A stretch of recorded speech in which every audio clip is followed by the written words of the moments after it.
today we're going to visit one of my favorite towns and one of my favorite countries, České Budějovice in the Czech Republic. The centerpiece of České Budějovice is Přemysl Otakar II Square. Near the center of this symmetrical square is a random boulder, which has a legend attached to it. We'll dig into that legend later. The centerpiece of the square is the Samson Fountain. The fountain was built between 1720 and 1727 as part of the renovation of the city after the 30 Years' War. The four gargoyle faces around the base of the fountain are duplicates of the original artwork, as is the statue of Samson himself. The original artwork has been removed and placed for safekeeping inside Town Hall. It is available for viewing. With a diameter of 17 meters, the bowl of the fountain is one of the largest in the country. Supporting the shell are four Atlas statues. To the best of my knowledge, those are original pieces and have not been replaced. The Town Hall is the other dominating feature of Town Square.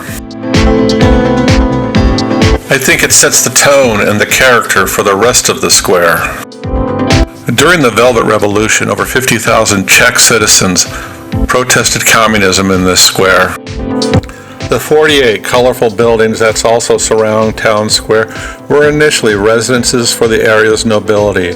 They have all been converted to hotels, apartments, and commercial enterprises. Directly across from the Town Hall is the Grand Svan Hotel. This is a lovely hotel where we stayed when we visited. As you can see, the square offers activities for all ages.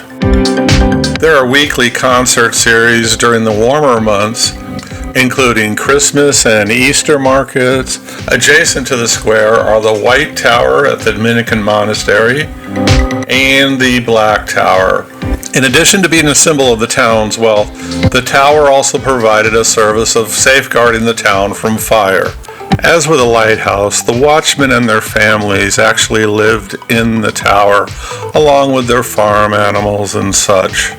I gotta think, in 1577, that was probably a pretty sweet gig. The Black Tower is open to the public, but the White Tower is not. Adjacent to the Black Tower is the Cathedral of St. Nicholas. One of the cool things of many churches in Central Europe is that they are open to the public, except during services. Always check the sign at the entrance. It'll tell you what's allowed, what's not allowed, and if a donation is involved. These donations only amount to a few dollars US and are well worth it. The art and architecture in these churches is equal to or better than most museums you'll find elsewhere. And it'll make your mother happy. I remember once in a church in Prague, a young American girl walked in, was so stunned by the beauty, she says to her mother, "If we had churches like this back home, I would go every Sunday." A key thing to remember when visiting these churches is always look up. Almost every one of them has an organ as grand or grander than this. Always look up. You'll never know what you'll find, from beautiful paintings to whimsical downspouts, along with some beautiful architecture. It's a shame that we don't build them like this anymore.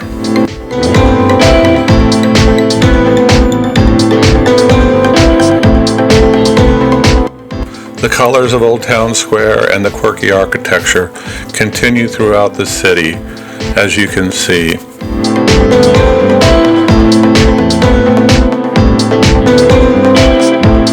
No matter what size street you're on, even in small alleys, you'll see bright colors, albeit sometimes graffiti.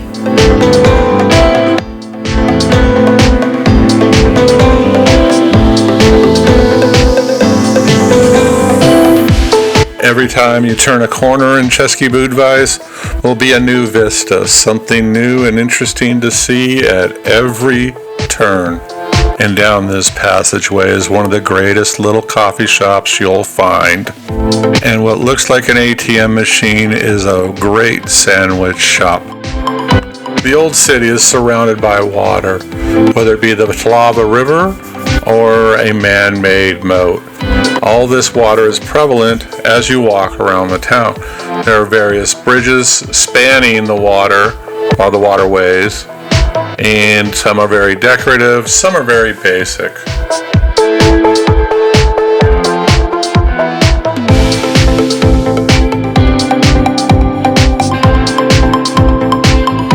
These waterways provide a nice break from city to nature. Along the river you'll find many greenways and parks for recreation and sport.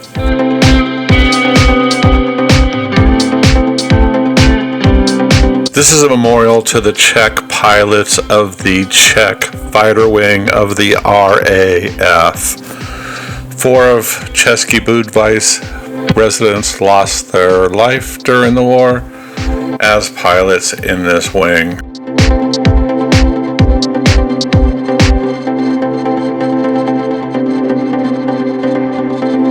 Here, on the site of a synagogue that was destroyed by the Nazis in 1942, I believe, is a memorial to the victims of the Nazi occupation.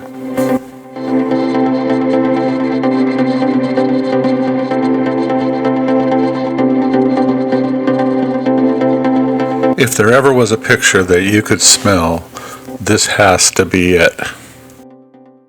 This was a former department store built by the communists in the early 60s. Back in the day, this was the place where all the cool communists hung out. There was a rooftop cafe. This public art piece is known as Humanoids, or People in a Hurry. Okay, so now we're going to come back to the legend of the erratic boulder. It is said that if you step on or over the erratic boulder after 9 p.m. at night, you will be unable to find your way home. Some say it's just overnight, others say permanently. On our last night, I took it upon myself to go down to the square and step on and over the boulder. Well, I found my way back to the hotel and to my room. I was not wandering the streets overnight, so I was kind of a little bummed until the next morning, when we were returning to Prague in the airport for our flight home. We almost missed the train. Well, it was a bus. I left my backpack with thousands of dollars worth of camera equipment on the bus, so we did miss our train. When we got to the Prague train station, the metro was down, and it was, next time I'll make sure to stand on the boulder the night we get there, not the night we leave. Give it some time to work.